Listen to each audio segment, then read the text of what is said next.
What do you get when you have a lawyer and a realtor walk into a bar? A lot of things. Today's video, we got one of my favorite lawyers to learn from in the Toronto area, Mr. Mark Morris. We're going to talk about assignments not closing. We're going to talk about new bills not closing. We're going to talk about transactions perhaps not closing. All this and more right after the intro.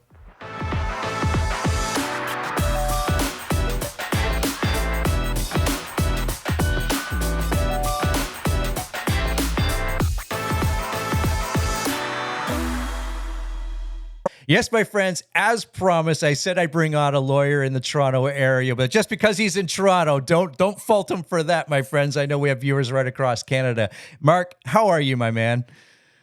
I'm doing really well. Well, I mean, listen, I'm on the air with you, Gary. I'm golden. That's Golden. it. It's a Tuesday morning. A new real estate week awaits. I'm excellent. Yeah. I don't peak too early. That's all I say. Awesome. Mark has shared the screen with me on a handful of occasions, I want to say, and specifically when we brought him on to speak to the brokers that I belong to and all of our agents. And I thought, man, we need to get Mark in front of my audience here, our YouTube audience, because we always talk about markets and the conditions and what's going on, and the prices are going down, interest rates are going up, vacancies are kind of, fulling along, and closings. There's no better person to talk to about closings than an actual real estate lawyer that does closings and represent both buyers and sellers and banks and lenders and everything like that. So Mark, I know if I just hand over the mic, you've got a whole gamut of info, but from a lawyer's perspective, what is going on with our market? Well, that's an interesting place to begin, isn't it? Because that's going to be the question of the year, if not the next several years. We are resident right now. We're entering into a different market. So what's interesting is that realtors are the people who kind of have a lead on where the market may be going in terms of pricing. So you can always kind of speak to a realtor who's functionally working many deals, and they can basically tell you exactly to a week the difference in market temperament. Lawyers, of course, are about 3 months behind realtors because that's when we're closing our deals. But we are the first wave that is able to tell you when there is a problem with closings and credit. It's been very interesting being a lawyer over the past couple of years, because even though you haven't been able to prove it with empirical data, it's been very clear to us that people have been buying well beyond their means. The new build market obviously took off, probably due to immigration, FOMO, whatever it may be, but that's a certifiable fact over the past 5 years. And every person who hit our office, we'd really have the same discussion. We'd say, listen, do not be buying this to assign. And every single one of them, without exception, would swear on their mother's grave that they were not buying this to assign. Absolutely not. They were either going to live there or they were going to rent it. But P.S., 60% of them were buying it because their uncle had made a fortune and that they really had no ability to actually close on this. If you ask someone 4 years out, do you have financial problems? Every one of them will say no. There's a pride issue. It's almost like saying, have you ever been bankrupt? It's just people people don't like to admit that they have been bankrupt or that they're financially impecunious or anything else. Same thing with, can you afford this going forward? Everyone can afford everything until the chips are down. Well, now the chips are down. Heightened interest rates at first didn't have much of an effect. And a good portion of that was the misbegotten belief. I'm not saying to you that, any one of us is, a wonderful seer of the truth. But the industry conception last year was that interest rates were going high on a temporary basis and going to come down. Interest rates are somewhat like holding your head underwater.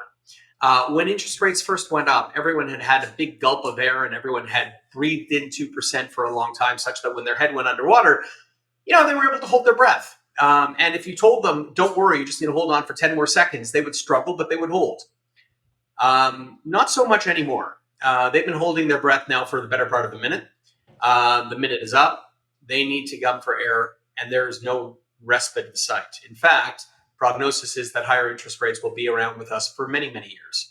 They may go down a little, but the higher interest rates at today's values make for unaffordability. This is a problem for sure.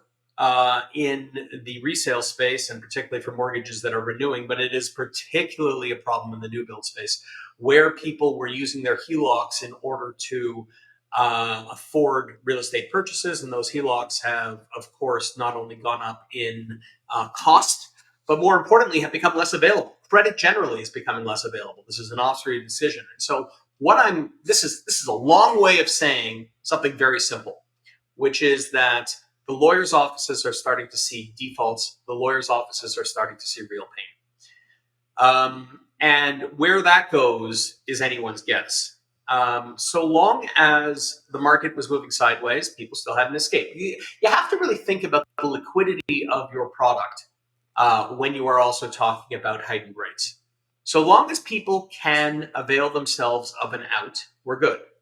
But if the market continues to turn, and it is starting to turn, it's going down slightly now. But if it starts really going down, then everyone starts staying away from the market. And what you then have is you have desperate people who need to get rid of their product with no buyers. And at that point, the pain really starts magnifying, and then there's a credit event. You know, it is the case that we are precariously on the edge now of something that is much worse than it is. It isn't bad right now, but it has the potential to be much worse. It doesn't have the potential to get much better. And as a result, lawyers are now navigating a world that we haven't really seen for a long time. I've been practicing now for over 20 years, and probably only at the beginning of my career did I experience anything like this. Now we're starting to speak more regularly with trustees because there's just no option of refinancing. We're certainly seeing more privates that are hitting our office. Those privates are egregious and are taking huge fees. We're seeing people who are in real trouble, even much more so than previous cyclical downturns, particularly because previously, particularly in the new build space, it was a question of drive to qualify. That used to be the expression 5 years, 10 years ago. In the past 5 years, it was add to qualify. That is to say, instead of you just going on title, let's also add mom, dad, whatever it may be, such that there are now 3 people who are precariously on edge. And so it's affecting more and more people. There's more and more people who can actually rectify the situation. But once you get to that end, you're taking down 3 at a time as opposed to 1. There is a variety of circumstance right now that is lining up that is proving to be precarious at best. It is a dangerous time.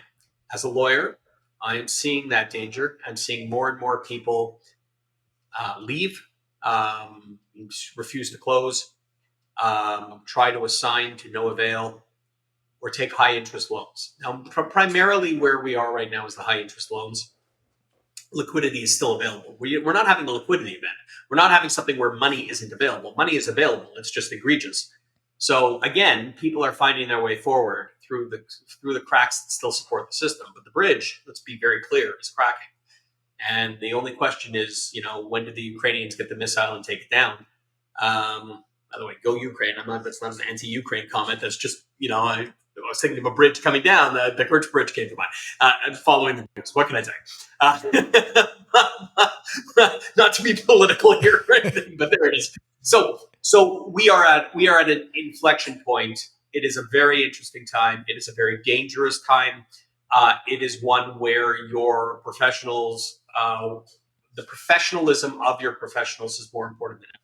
It's more important to have realtors who will tell you the truth. It's more important to have mortgage brokers who understand the nature of the product. It's more important to have lawyers who understand how to navigate the proclivities of failures to close or difficulties to close. And as a result, interesting times are ahead. Yeah. There's so much there that we can kind of unpack, and we will do it in future videos, like refusing to close. What's the ramifications of that? And from the buyer and seller's perspective, the cost of money in things, and as you said, money's available. It's just the cost of that money, which is, as in your words, I think you said it was outrageous. It's definitely making things more difficult. And I don't know about you, but I know when people become confused, they tend to sit back and do nothing. Is that what you're seeing in a sense from both the seller and buyer's perspective? There is paralysis, and the paralysis comes, that's a human condition. Generally, if you don't know what to do, sometimes your best option is to do nothing because you might screw it up worse. That doesn't usually help. The recommendation, if you're in trouble, is of course speak to your professional. But oftentimes people don't even have professionals that they Yeah. can trust in the field. It's very interesting. Everyone is a hero when markets are going up. Doesn't matter which agent you use. If they can get you a VIP pricing at whatever product it is that you think might have some semblance of sense to it, and whether you pay $20,000 more or not, who cares? Who cares? Going up $300,000, your agent's a hero just for getting you on the list. That's not where professionalism is found. That's not where professionalism is made. Professionalism is made in hard times. Hmm. There's a truism in life, which is that people only derive their worth after they've been through the crucible of fire. That's the reason that all of our biblical stories, every single one of them, regardless of which religion you come from, have a single seminal event, which is redemption, which is the fall and redemption, whether it's Adam and Eve and Jesus Christ or yin and yang in Japan or Kali out in India. It doesn't matter. We're telling the same story to ourselves over and over again. And that story is very simple. The story of fall and having to build yourself up through redemption.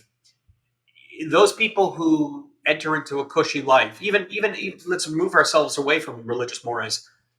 Those people who just have a cushy life are given everything by their parents, and then go on and buy a big house. Are they respected by people? No. I mean, that's a source of derision.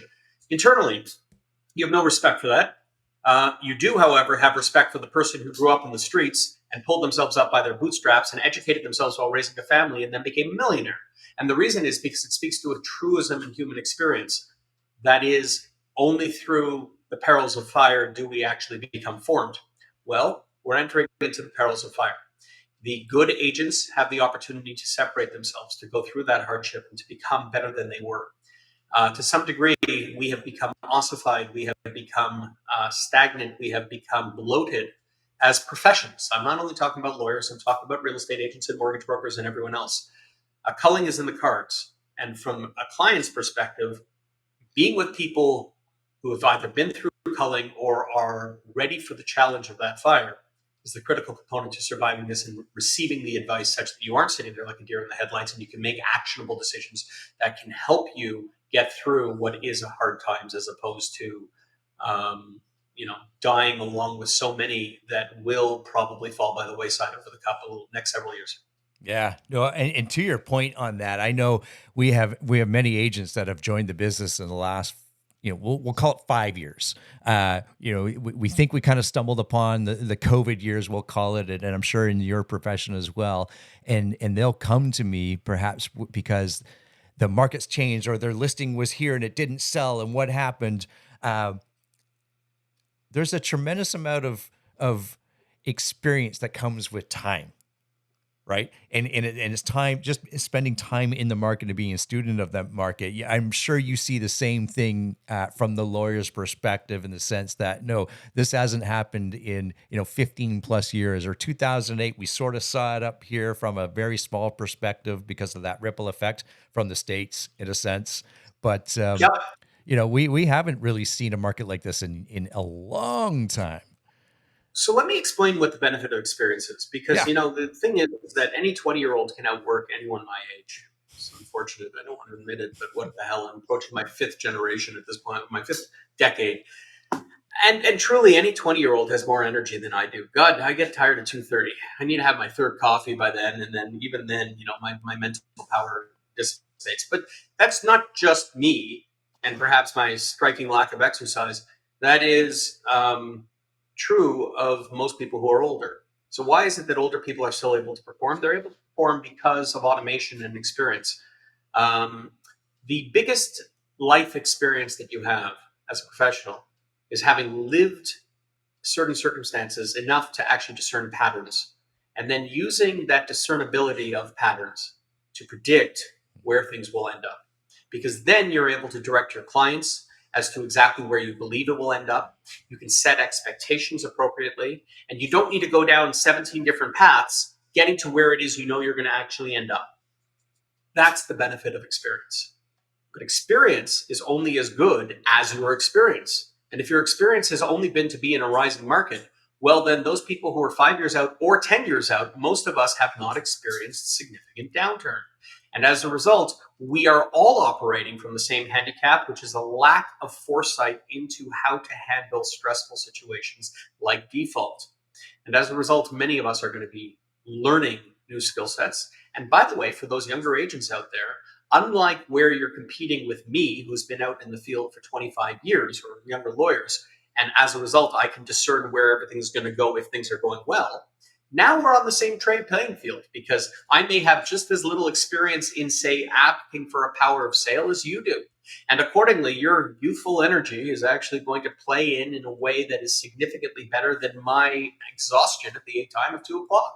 So this may also be the opportunity for new agents to shine as much as it is for older agents to basically have to admit that they do not have all the experience in the world and that it's time to actually go back to school.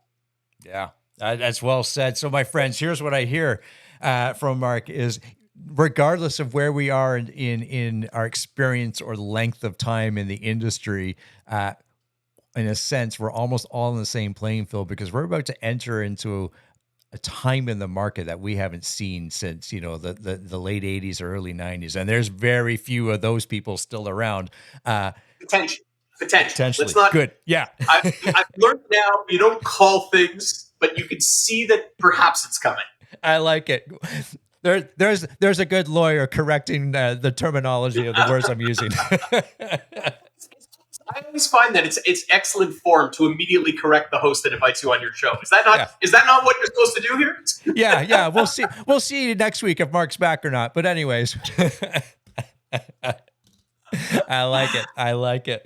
I like it. Here's the thing, my friends, is there are things happening in the market that, are going to have a dramatic impact on the success of your relationships with your clients and so forth. And you've got to be educated, whether or not it happens to some of the extent that we'll call it the Twitter feed will allow us to believe, right? There are things that are happening, as Mark is explaining here, with people refusing or walking away from closings, defaults, and you use the word. I just want to circle back just so for the layman's term, when you use the word trustee, what are you actually referring to there when you have trustees appointing? It's a fourth professional that's involved in real estate. It's just most people don't see it except the lawyers in bad times. There is your real estate agent, there is your mortgage broker, there is your lawyer. That's the trifecta that most people know about. And then waiting in the wings is the trustees. Trustees are court appointed people who are there to help you when your debts exceed your assets, when you simply cannot pay. At that point, there is a court process or a court orderly process that allows you to make proposals to those people who you owe money to. Now, some of us know it as bankruptcy, but there's several stages before bankruptcy, including consumer proposals or just general proposals if you're insolvent. And you are able to go to a professional and say, I can't do it. I just can't do it anymore. I have more debts than I have ability to pay. What do I do? Those professionals make bank during bad times. Bank, because you always pay your trustee first before your creditors, and that's court ordered. And as a result, those people who find themselves in big problems, I'll give you an example. Last week, I was quite public about this. Someone had an appraised value of $650,000 below purchase price, and it was not a $2 million home. It was significantly below. And as a result, he said, look, there's no point. I can get a private mortgage here, can pay odious amounts, but what's the point? Why? So I get a private mortgage for a year, and then I can never sell. And I'm just going to be in this rotating thing where eventually I'm going to have to make a proposal anyways. Best I make my proposal beforehand if the builder sues me, as opposed to moving forward, owing the bank's money and the builders and living through years and years of hellish payments, all to end up in the same place. So in that instance, we looked at the debts and we said, okay, trustee, let's have the trustee start on their letterhead saying, hey, builder, you want to accept this? Accept it, or else we're going to make a proposal and you're just going to get cents on the dollar, and that's all there is to it. Yeah. So trustees are a valuable component in very bad times and in bad times. We are seeing trustee work pick up, not hugely, because again, money is available and people try to do everything before they visit a trustee, but there is a noticeable pickup. And I suspect that work is going to continue apace until trustees are like mortgage brokers insofar as every lawyer has them on speed dial. Yeah, that's insightful. That's good because I find that we know some of these terminologies out there, and we've just never actually had them all explained to us. And these are times where you need to know what the different options are for sure. And Mark will correct me where I'm wrong. We've already established that. However, this is similar to in Ontario, in a sense, we don't often have a short sale because of our power of sale. Is that right? And maybe in like provinces like Alberta, where it is in a foreclosure, short sale is simply going to the lender and saying, the buyer, or sorry, the seller owes you $500,000. Would you receive $400,000? That's similar to that. Is that in a sense correct? Well, that's what you would do through a trustee. So if you were to make that offer to everyone would say, screw you. No, not taking it. Yeah. Why? Because there's an orderly process for it called a trustee. So first off, any creditor of property is secured. So no one's going to accept it if there is sufficient equity in the property, because you'll just engage in a power of sale process and take back your money. That's the whole purpose of security.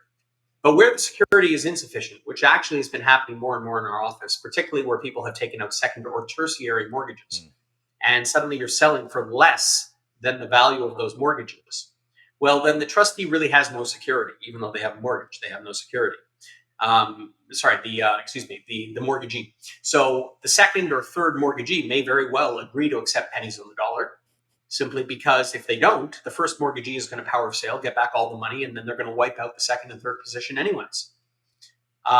So we are seeing people start taking haircuts in second, third positions where equities are no longer being established, and that's primarily in tertiary markets like Clarendon or whatever it is, or St. Catharines, where people have bought single detached homes and the values have fallen significantly. Or they're taking haircuts when the security is not there, and a trust or a private debt, an unsecured debt, where the trustee is coming in and saying, hey, we're going to make you an offer, and if you don't accept it, we're just going to have the court ratify this offer. Done. In both instances, people take their haircut when the car is about to hit the wall. The car is not about to hit the wall because someone can't pay their bills. The car is about to hit the wall when someone can't pay their bills. Security is inadequate, and they are saying, I'm going to commit hara-kiri unless you agree. Very, very good.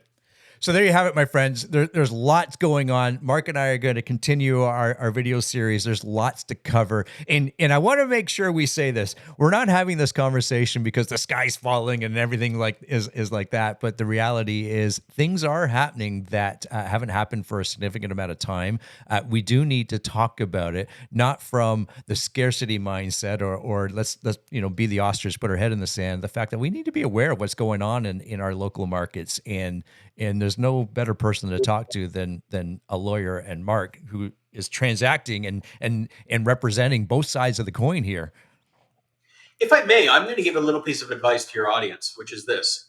If anyone tells you that what is going to happen in the next 18 months, stop using them as a professional. If any realtor tells you interest prices only go up, if any mortgage broker tells you that the rates are going to go down, if anyone tells you something definitively, which is different than saying, I believe that it may go this way, signs are showing that it might go this way. That's different. If they're caveating, fine. It's the job of a professional. But if the professional is telling you that they understand where things are going, run. We are entering into a period of significant volatility. And anyone who claims to actually understand where they are going here with definitive proof, the way that people have for the past 10 years, is pulling the wool over their own eyes and pulling the wool over yours. So just be aware of that as you kind of move forward, and seek out professionals that are nuanced, that are knowledgeable, and that are ready to go through that crucible of fire. Excellent. That's fantastic advice. Mark, tell us how to get a hold of you or to your firm there. So there's a little bat symbol that I give everyone, and all you do is you put it on a light. I like it. You shine it at the sky at night, and then I just magically appear. Sometimes in a cape, sometimes not. I have an alter ego as well, so you got to take off my glasses for that alter ego, and then you can't really tell who it is who's before you. Or alternatively, if you want to take an easier route, you can just go to legalclosing.ca, which is my firm, and you can just get in touch with us anytime. There you have it. So 2 ways to get a hold of them. I like it. I'll try the first way. I'll let you know how that works. There you have it, my friends. That's Mark Morris. We're it's always a pleasure to have you on camera. And everybody, thanks for watching. We'll see everybody on the next video. Goodbye for now. Thanks, Gary. My best. Take care.